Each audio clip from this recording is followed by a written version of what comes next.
The recording you're about to watch is from an invitation I got to speak at one of our local churches at a financial series that they're having for their members. They wanted me to speak on preparing and being in business from my perspective, and I thought it would only be fitting for me to share with them some foundational steps and principles that they can implement in their lives that would help them in their preparation. Check it out. Good night. I want to start off by saying, Pastor Adams, I want to say thank you. Thank you for what you do in this country. I want to say thank you for what you do in this church every Sunday, every time you take the pulpit.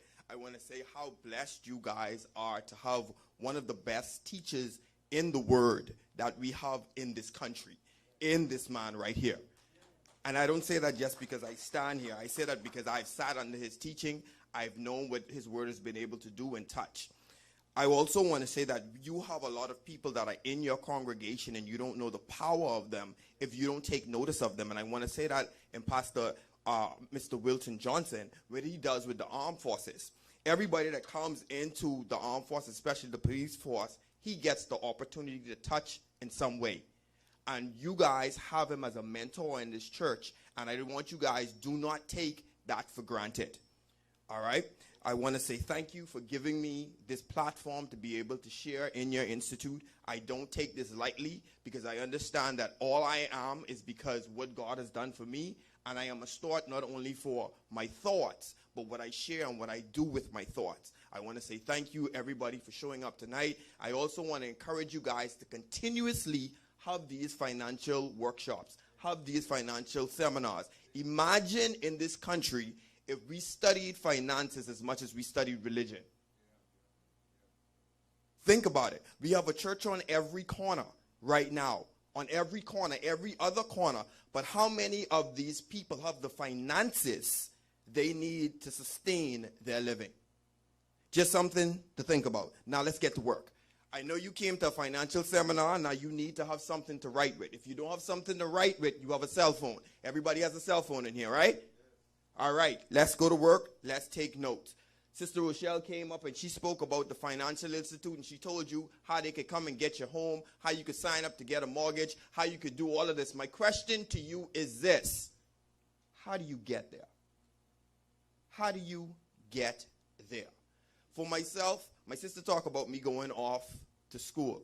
I was the first person to go off to a foreign place to further my education. It was 2001.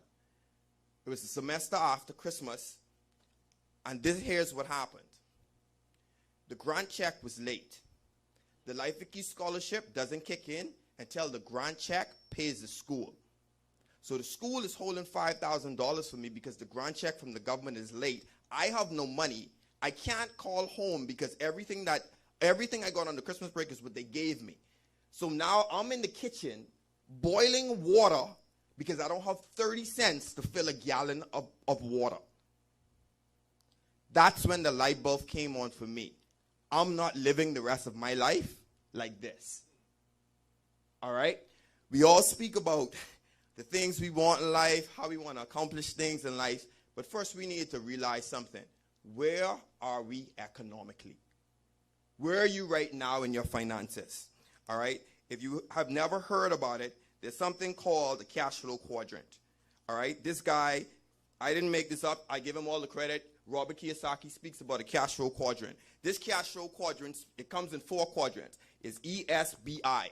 All right? This may look familiar for some of y'all, but I want to show you exactly. This tells you where you are economically and what happens to your finances. Either you're an employee, you're self-employed, you have a business system, or you're an investor. Most people are on this side. They're employees or they're self-employed. Anybody know anybody like that? Coming out of, when I went to school, my first dream, they took us to BTVI. I realized I wanted to be a computer tech. This is when I realized the computer revolution was about to happen. I said, that's it. I'm doing that. I went on, got my degrees to be a computer technician. I said, I'm going to be making $40 an hour. And if I get some certifications, I can make $80 an hour. But here's what I did not realize. I still have to trade my time for money. And regardless of what you do, it's only 24 hours in the day. 8 of those hours you got to sleep. All right, so you only left with a certain amount of hours. And what we have to look at is this. 95% of the people sit on this side of the quadrant, but they only control 5% of the wealth. 95% of the people either are employed or self-employed. All right? Some people say, well, Darren, I don't have a job. I'm self-employed. You have a skill. That means you do hair or you do nails or you cook or you lay tiles or you paint. But guess what? How many tiles can you lay in a day? You still only have so many hours in the day. There's only so many things you can do in a day. And guess what? Most times being self-employed is worse than being an employee. At least when you're self-employed, you don't have group insurance. You got to find your own insurance. If you don't work, you don't get paid when you're self-employed. All right? That's not to say that it's bad. That's just what it is. Where are you economically on this side? See, the next side is that some people make the jump to this side where they're a business system owner. It meaning that you have systems that make money for you. This is where everybody should be trying to get, where you have money coming in while you sleep.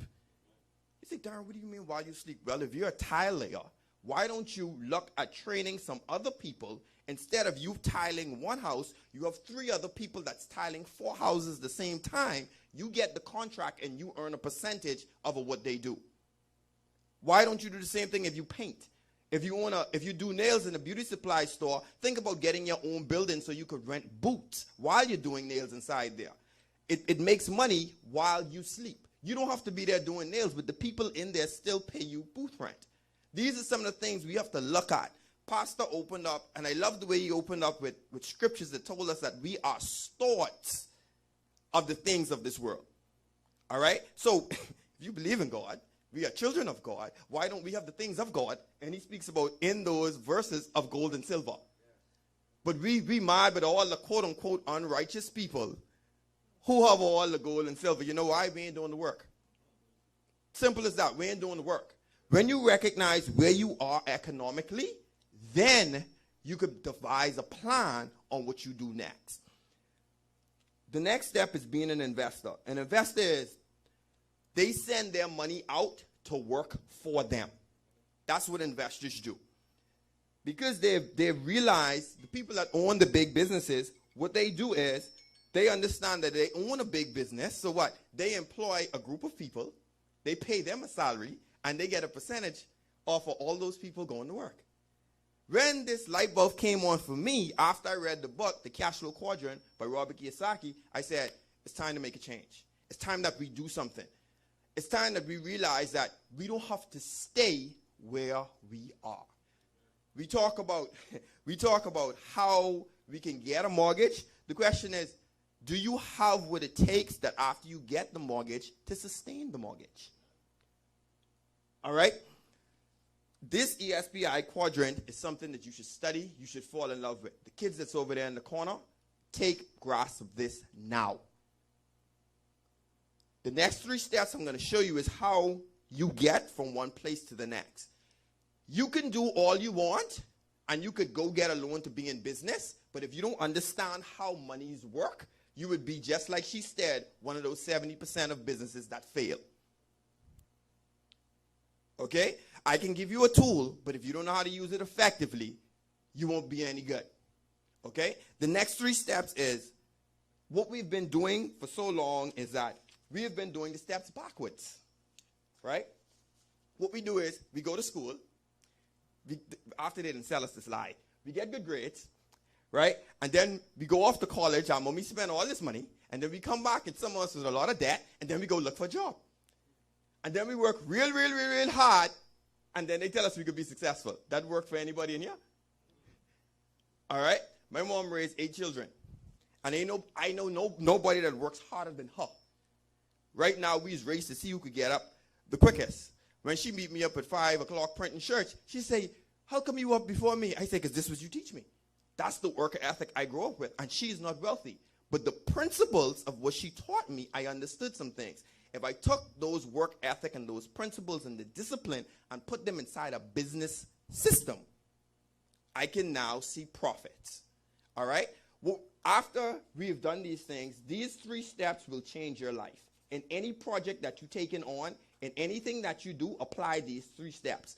Define, learn, do. What we do is we do it backwards. We go to school.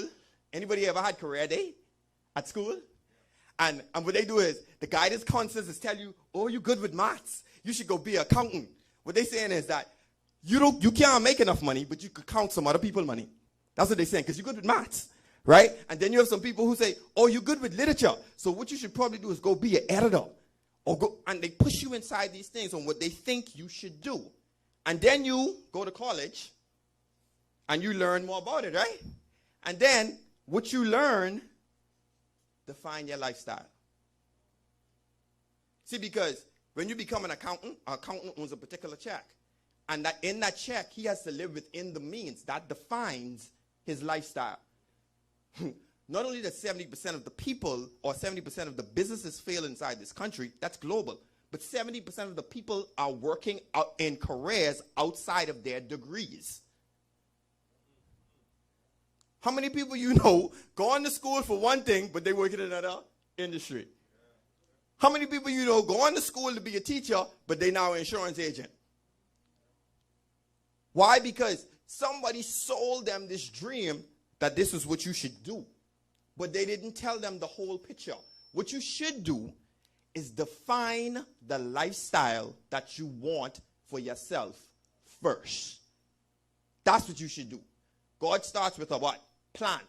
He starts with the end goal, then he works his way back through a plan. Why do we do it differently? What you do is once you define the lifestyle that you want, you can now devise your plan. You say, what are you talking about? How does this make sense? See, when I leave here tonight, I probably could be up till 2, 3 o'clock printing some shirts because there's a big event for the school and they just put in an order. And they need this for Friday morning. And you say, well, Darren, why are you doing it? It ain't the money. I understand something. This is a part of the puzzle because the lifestyle that I've defined for myself, I have to take this step and make this sacrifice.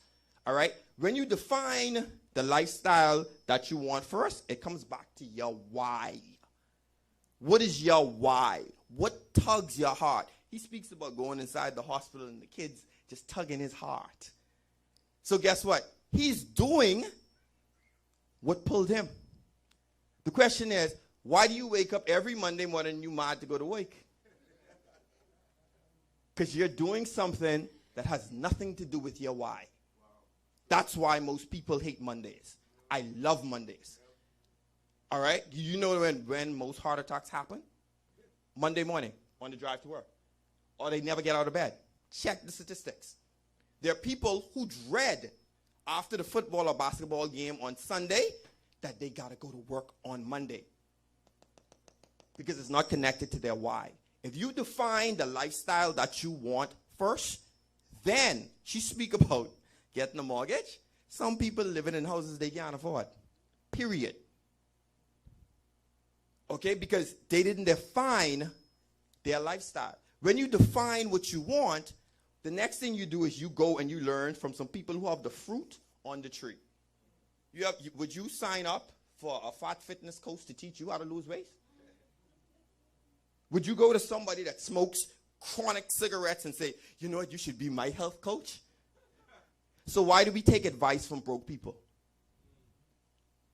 See, when I'm looking for a real estate agent and I'm looking to invest in real estate, I find a real estate agent who owns real estate. Not the real estate agent who just want a sale. You learn from people who has the fruit on the tree. Before the turn of the century in the 1900s, what used to happen before schools were all structured or whatever, you used to go to a tutelage. You used to go to a mentor. And that's who taught you the ways of your career. Now, schools were used, and I have nothing against schools. They have their purpose and their place. And you use it because it teaches you the fundamentals. But that's not the end all. You learn, they teach you how to read and write so you can get the information that you truly need to equip you. After you define the lifestyle that you want, you go and you learn from some people that has the fruit on the tree. She spoke about her son who watched the stories of people who failed. So he don't have to make those same mistakes. So why don't we do the exact same thing? We're living in the information age. Everybody has a phone. The phones that we have today are more powerful than the computers that they use to send the rockets to the moon. Let that sink in. But yet, most people But just sit there and all they do is text and WhatsApp and go on TikTok or whatever, and they don't understand the power they have with finding out something from the phone. You got YouTube, you have all of these different things, you got books, you have all of these things that you can learn from so you could figure out, what do I do next in life? This is what I use and how I prepared myself before getting into business. I defined the lifestyle that I want. I don't want to be working a 9 to 5 for the rest of my life. I want to control my time. I want my freedom. I want systems that are built where I have the finances, where I can impact where my money goes and who it infects. Okay? Right now, we have to all run home because we got to get some sleep because we got to go to work tomorrow. So we don't have that freedom, but we could work toward it. After defining, learning, the next thing we do is we go out there and we devise a plan and we execute that plan. Every house that is over 500,000 has one room inside of it. Every house. You know what that room is? It's a library. You know why? Because the people who are buying that house understand how important it is to have a study, to have a library, to get information. All right? They're not caught up in having 55-inch TVs with projectors and soft seats to come home and watch Netflix for 8 hours and then talk about it at the water cooler and then be mad when they pull us inside the meeting and we upset to be on this job. What they do is they learn from the people who've done it, who has the fruit on the tree, and they learn from their mistakes, and what they do is they go out there and they do it. Those are the fundamentals. Those are the things that you need to do to equip yourself before you do anything in business. A lot of us in this country, and we just spoke about it at family dinner, is that we healthy spiritually. Boy, we could quote some scripture. We know all the songs, the hymns. But guess what? Personal development and finances, we poor. We weak. Because we believe that if we healthy spiritually, the personal development just can kick in. It don't work like that. If you have a bad attitude before you come to Christ, just because you take a little bit longer before you run hot, you need to deal with your personal development so you don't even run hot. Okay? A lot of people believe, well, I just sitting now waiting on God to bless me. With what? To do what? You ain't doing nothing. And so what we have to understand is, he put us here to be the salt of the earth. But some are saying, see, isn't it nothing because we ain't doing nothing. All right? We have access to this equipment. And this equipment in this day and age is information. That quadrant that I gave you shows you where you are economically. Before you go to the bank, if you broke, you're wasting your time. All right, you can't apply for the mortgage because the loan officer ain't even gonna see you because you ain't got no job letter. You ain't even got no statements if you're self-employed, so you're wasting the people's time. Don't do that. Okay, let's do the foundational work first. Okay, that's foundational work. Start reading. Just like how you read your Bible, you need to start reading about personal development and finance. You got things like Robert Kiyosaki, who wrote Rich Dad, Poor Dad, Cash Flow Quadrant, Napoleon Hill that wrote Think and Grow Rich, anything by John C. Maxwell. These are things that you do is that you start equipping yourself with these things with finances. The next step is this.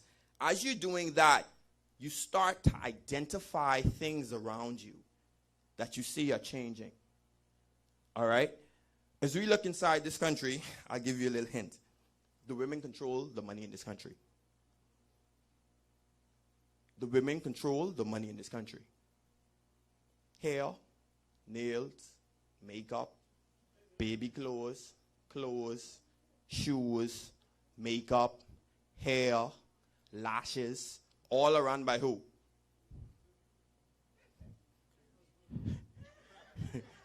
No, the husband is when he make the money. He don't run it.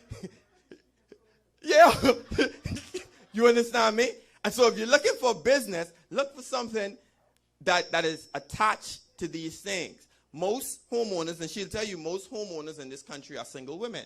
So if you're a young man and you're looking for a job, and you say, well, ain't nobody will hire me, well, create your own job.